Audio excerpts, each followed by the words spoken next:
कितना सहन किया उस बेचारी ने, और इतना सहन करने के बाद भी क्या मिली? सिर्फ और सिर्फ मौत, और वो भी सिर्फ ताने में।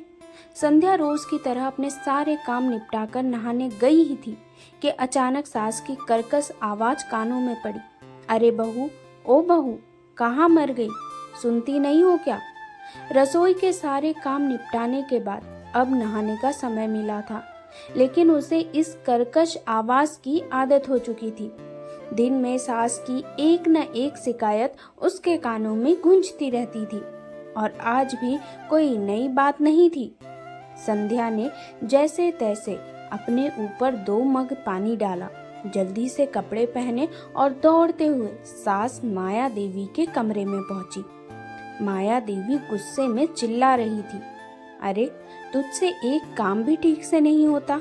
देख, ये पानी कमरे में फैल गया है। पोछा लगाया था या नहीं? संध्या डरते हुए बोली। माँ जी, लगाया तो था। माया देवी ने फिर चिल्लाकर कहा। तो ये पानी कहाँ से आ गया? अगर मैं गिर जाती तो मेरी हड्डियाँ टूट जाती। किस्मत ही खराब है जो तेरे जैसे कामचोर को मेरे बेटे ने पसंद किया। बड़े बड़े घरों से रिश्ते आ रहे थे, और ये। संध्या समझ रही थी कि माया देवी जानबूझकर उसे तंग कर रही है। उसने बिना कुछ कहे फर्श पर गिरे पानी को साफ किया और वापस अपने कमरे में जाकर बैठ गई। उसके मन में ये सोचते हुए हल्की थकान से उसकी आंखें बंद हो गई कि अगली बार किस बहाने से सास बुलाएगी। ये कोई नई बात नहीं थी। जब से संध्या इस घर में आई थी, उसके पति सुरेश के ऑफिस जाते ही माया देवी उसे तंग करने का एक नया तरीका ढूंढ लेती थी। हर दिन एक नई शिकायत, एक नया आरोप। संध्या समझ गई थी कि उसकी सास को तंग करने का बस एक बहाना चाहिए, और नहीं तो वो खुद बहाने गढ़ने में माहिर थी। पहले तो संध्या सब कुछ बर्दाश्त कर रही थी, क्योंकि वो अपने पति सुरेश से प्यार करती थी और घर की शांति बनाए रखना चाहती थी। लेकिन ये दिन ब दिन और कठिन होता जा रहा था। उसे समझ नहीं आ रहा था कि उसकी जिंदगी इस तरह क्यों हो गई है।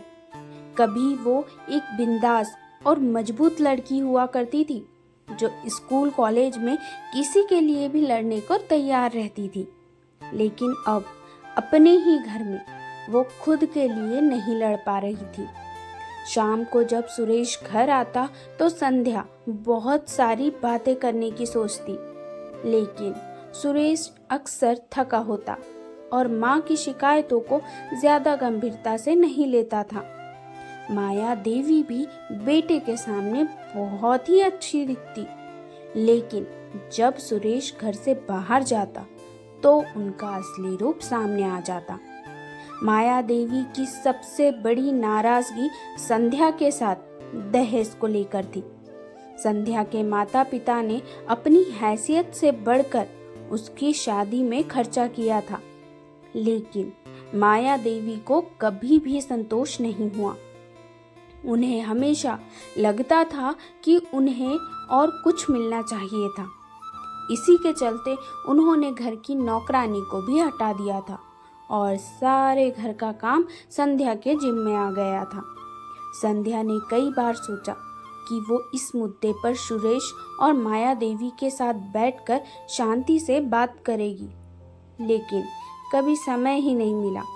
हर दिन एक नई समस्या, एक नया बहाना। एक दिन जब संध्या सुबह सुबह झाड़ू लगा रही थी, माया देवी बिस्तर के किनारे बैठी स्वेटर बुन रही थी। जैसे ही संध्या उनके पास पहुंची, माया देवी ने अचानक बिना देखे एक जोरदार लात मारी और चिल्लाई, अरे तुझ में अक्ल नाम की चीज है या नहीं? मुझे पता है कि मुझे धूल से एलर्जी है, फिर भी यहाँ झाड़ू लगाने चली आई। संध्या ने चुपचाप सब सहन किया, लेकिन जैसे ही वो झाड़ू लेकर थोड़ी और आगे बढ़ी, माया देवी ने फिर से पैर चलाया और इस बार संध्या का सिर दीवार से टकरा गया। संध्या दर्द से करहा उठी। लेकिन फिर भी उठने की कोशिश करने लगी। तभी माया देवी ने फिर से उसे लात मारी और इस बार संध्या बेहोश हो गई। माया देवी ने उसे कोसते हुए कहा, अरे मर गई क्या? उठ, अभी काम पड़ा है। लेकिन जब संध्या नहीं उठी तो माया देवी के हाथ पांव फूल गए। उन्होंने तुरंत सुरेश को फोन किया। सुरेश तुरंत संध्या को अस्पताल ले गया, लेकिन माया देवी की बड़बड़ाहट बंद ही नहीं हुई। वह अस्पताल में भी कह रही थी, ये सब इसका नया नाटक है, सिर्फ काम से बचने के लिए। डॉक्टरों की तमाम कोशिशों के बावजूद संध्या की जान नहीं बच पाई। उसके सिर में गहरी चोट लग चुकी थी, जिससे उसकी मौत हो गई। सुरेश टूट चुका था और माया देवी को भी कुछ समझ नहीं आ रहा था।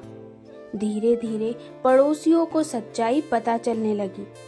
सबने माया देवी के बुरे बर्ताव की कहानियां सुनाई और सुरेश के आत्मग्लानि से भरे चेहरे पर भी लोगों की निगाहें थी। वो खुद भी समझ गया था कि उसकी मां ने उसकी पत्नी के साथ जो किया वो गलत था और सुरेश ने ज़्यादा दिन इस बोझ के साथ नहीं जी पाया। एक दिन उसने खुद को पंखे से लटका लिया और अपनी जिंदगी खत्म कर दी। अब माया देवी के घर में बस सन्नाटा था।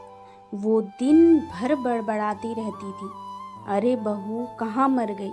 मेरे बेटे को भी साथ ले गई, जल्दी आ, घर गंदा पड़ा है। लोगों ने सुना, लेकिन कोई उनकी मदद करने नहीं आया। कुछ दिनों बाद खबर आई कि माया देवी को पागल खाने में भर्ती करा दिया गया था और उनके घर को किसी ने सस्ते दामों में बेच दिया था। ये थी एक हत्यारन माँ और सास की कहानी। मैक्सिमम घरों में अभी भी ऐसी औरतें पाई जाती है। प्लीज़ अपना ध्यान रखें और अपनी बहनों का और बीवियों का भी ध्यान रखें। कहानी पसंद आई हो तो कहानी को लाइक और वीडियो को शेयर करना बिल्कुल ना भूलें। धन्यवाद।